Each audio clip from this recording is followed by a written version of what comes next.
Gustavo, tanto tiempo, gracias por atenderme. Ari Paluch, buen día. Buen día, ¿cómo estás, Ari? Un gusto hablar contigo nuevamente. Bueno, ¿dónde te sorprendemos hoy? ¿Estás en Tel Aviv? Israel, pero sí, no es gran sorpresa. No, por eso, pero no me escuchaste. ¿Dónde te sorprendemos hoy? ¿En Tel Aviv, en Jerusalén, en Haifa? En Jerusalén. Porque yo siempre le explico a mis productores que está bueno poner el lugar desde el que sale el invitado, ¿no? Israel es muy chico, pero es muy grande.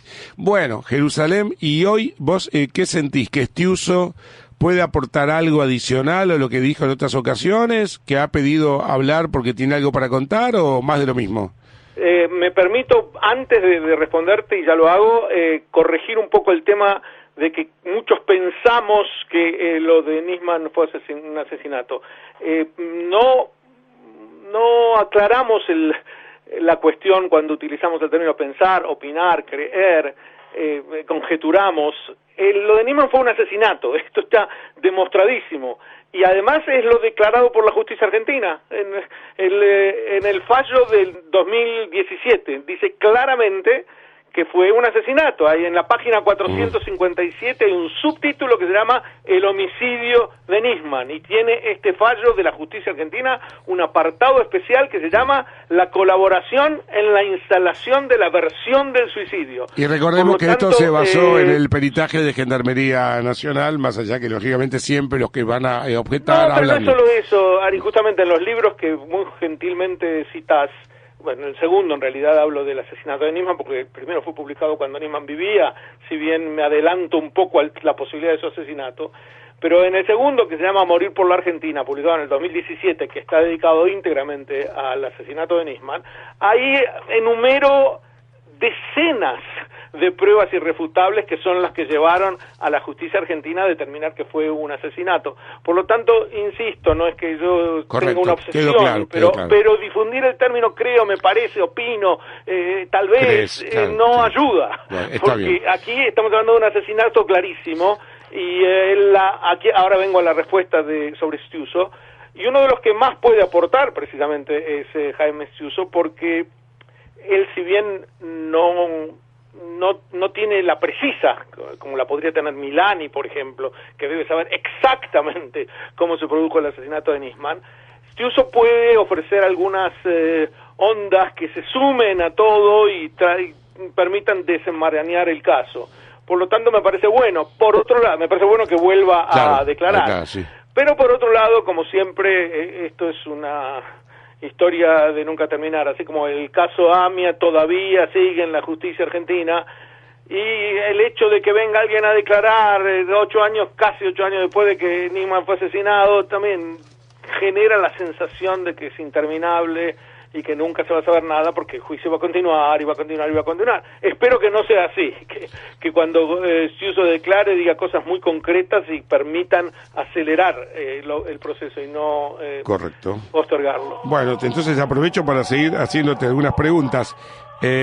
Así como mencionaba recién que Milani sabe mucho y podría aportar, ¿crees que Bernie también? Sí, seguro. Okay. Bernie probablemente no esté en tantos detalles logísticos como Milani, pero Bernie fue el arquitecto de la puesta en escena del suicidio, fue el que desde el rol político que le permitió invadir la escena del crimen, porque no tenía ningún derecho a hacerlo, pero desde ahí empezó inmediatamente con las declaraciones del suicidio y a tranquilizar a Cristina de que no se preocupe, que esto es un suicidio.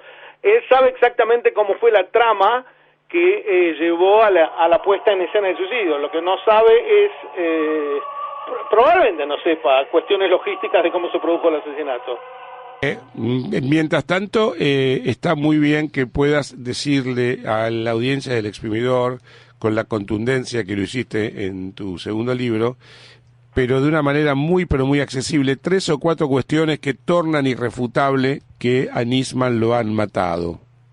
En los 38 cuerpos del expediente durante los primeros 8 meses de la investigación no hay un solo indicio que permita sugerir que hubo suicidio.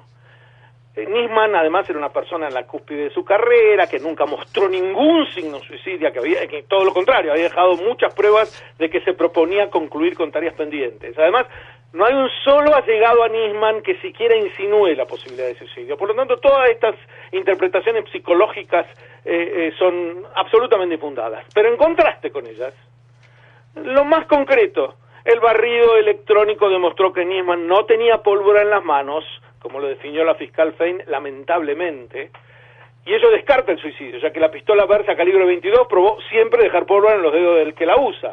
2.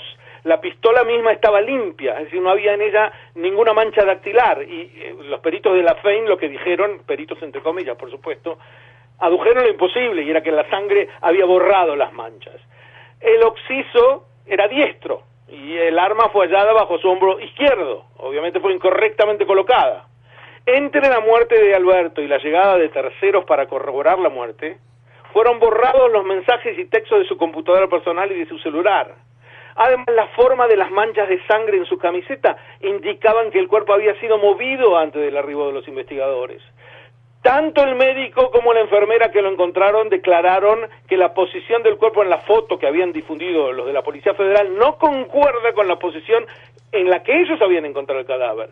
Las imágenes oficiales que muestran una foto en la que se ve un pelo al lado del cuerpo de Nisman, un pelo suelto, que podría haber revelado incluso la identidad del asesino, bueno, los que recogieron el material sostienen no haberlo visto, y aunque en la imagen se lo ve perfectamente bien, registrada por la mismísima Policía Federal. Estas son las pruebas concretas del asesinato, más allá de los indicios, digamos, las circunstancias previas a la muerte, que corroboran toda esta demostración. Por ejemplo, las muchas amenazas de muerte que había recibido Alberto, la grave denuncia que él acababa de lanzar contra el poder, el hecho de que deliberadamente se le quitó toda la protección durante todo un día. Y además, si me permitís extenderme en esto, hay agravantes a todo lo ya dicho. El falso escenario que se montó deliberadamente en su departamento, las contradicciones flagrantes entre el relato de los hechos por parte de la presidenta y del ministro Sergio Berni, que vos mencionabas, las mentiras patentes de Diego Lagomarsino, la renuencia a hacer una pericia psicológica para conocer objetivamente la razonabilidad del suicidio. Bueno, hay una reflexión que me interesó de Carlos Pagni en la prensa, que muestra que la justicia argentina, que es tan lenta en abundantes casos, fue todo lo contrario en el caso de la denuncia de Nisman. En apenas horas, el juez Daniel Rafecas decidió que no hay ningún delito, y el fiscal de Luca, es decir, la función de él es agotar cabalmente todas las pruebas del delito, se impuso en que no había nada que siquiera ameritara la investigación. Todo esto, más otras, dejan pero clarísimo que acá se trató de un asesinato. Por lo tanto, la justicia argentina, cuando así lo sentenció, no hizo sino someterse a lo que Alberto toda su vida llamó la dictadura de las pruebas.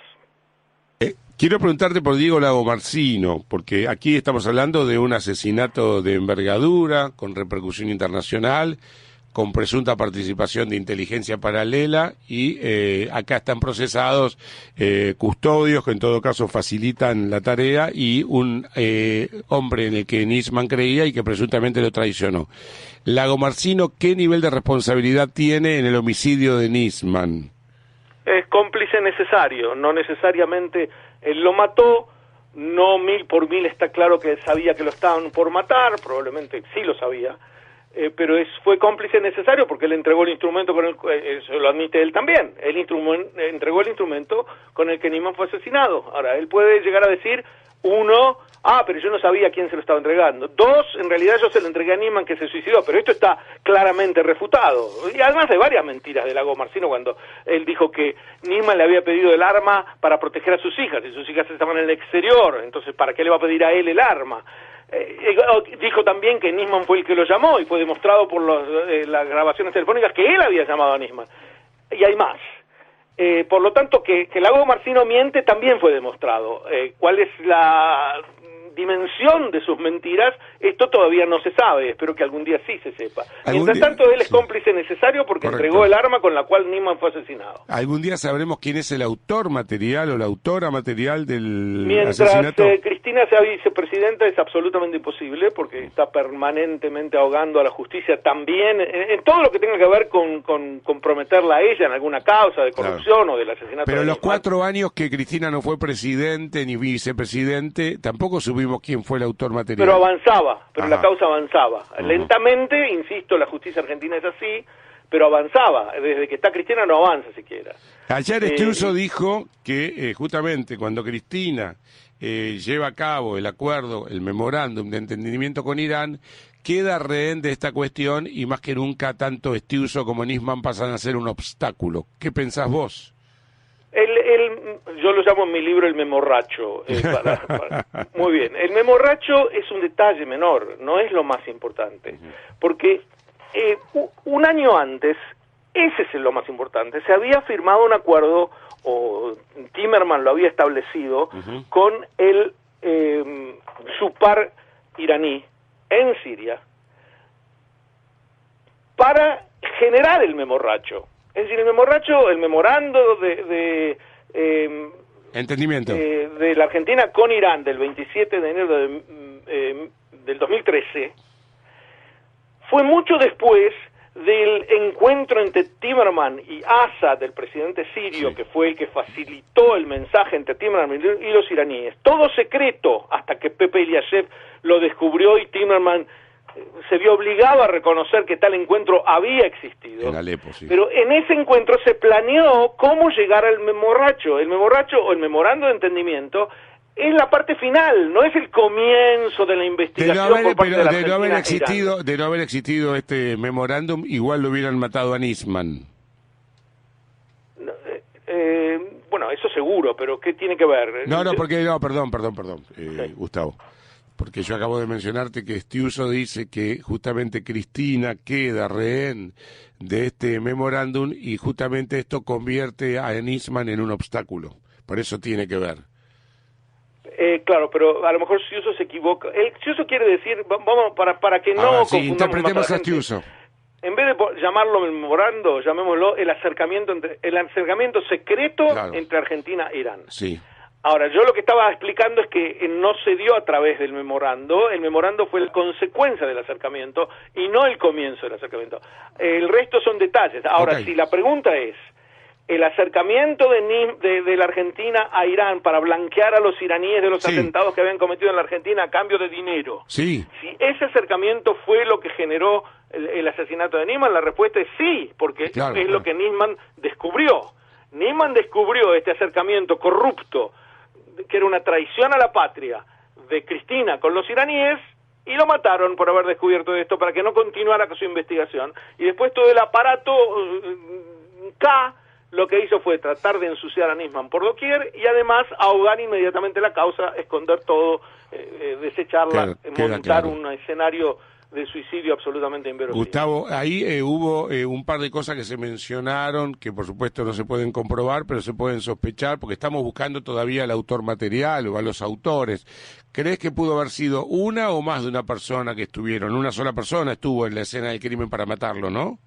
La sentencia es que hay un informe muy detallado al respecto, detalladísimo, de decenas y decenas de páginas que describen cómo fue. Hubo 2 personas, lo golpearon, le inyectaron algo, una droga, y después lo mataron. Uno solo disparó, pero había 2 personas, una que se encargó de ponerlo de rodillas antes de que le dispararan el arma, y después movieron entre los 2 el cuerpo. ¿Pudieron escapar por el propio lugar, el propio edificio donde vivía Nisman con complicidad de los vigilantes, o hay algún departamento contiguo también que se alquiló que tuvo que ver con esto? Una reparación de aire. Eso es una sospecha, yo lo agrego como tal, porque hay que diferenciar aquello que uno especula y lo que ya fue demostrado. La especulación es que por los tubos de aire acondicionado que daban a otro departamento, el contiguo al de Nisman, que estaba vacío, pudieron haber escapado. Pero tal vez fue más fácil. Como ya no había custodio, bajaron directamente por el ascensor, podían subir, y se fueron tranquilos. ¿Y el cuerpo que apareció en inmediaciones de Puerto Madero? Quemado. ¿Puede tener algún vínculo o no? También, acá hay especulaciones. Yo creo que no tiene un vínculo directo, pero puede ser una especie de bravuconería de mostrar, miren que estamos dispuestos a todo. Así que cuídate, Nisman, porque lo que le pasa a este cuerpo te puede pasar a vos también. Entonces, que Stiuso hable puede ser de utilidad si agrega algo novedoso.